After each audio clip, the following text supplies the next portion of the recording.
Mana shu ikkita broni. Xo'p. Aka, shu bronilarning tayyorlanishi menga juda ham qiziqdi. Fabrikaga kirib ko'rsa bo'ladimi? Ayo, mumkin emas-da. Juda ham qiziqaman-da. Mayli, nasib qilib qolar.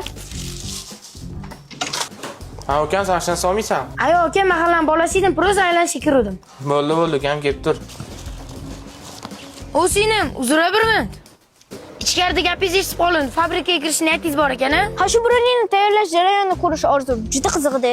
Orzuligicha qolib ketish kerak emas, sening. Menda bitta plan bor degandim siz. Qanaqa? Menga ham shu fabrikaga kirish qiziq. Siz ham bronini tayyorlash jarayonini ko'rmoqchimisiz? Shunaqa qilsa ham bo'ladi. 5-6 ta korobkasi ekan. Aha. Ertaga men sizni mana shu manzilda kutaman.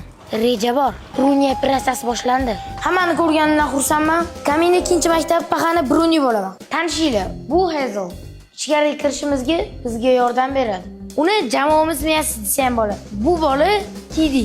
Mani eng yaqin o'rtog'im. Buni ham maqsadi liniyadan ichkarida narsa yeb ko'rish. Zo'r bo'lsa kerak. Chalg'imaymiz. Конечно, zo'r. Bu qizimiz Lemerxon. Nima? Вообще-то men ismim Birinchi qoida hech kim bir-birini ismini bilish kerak emas. Xullas do'stlar, hozir sizlarga rejani tushuntiraman.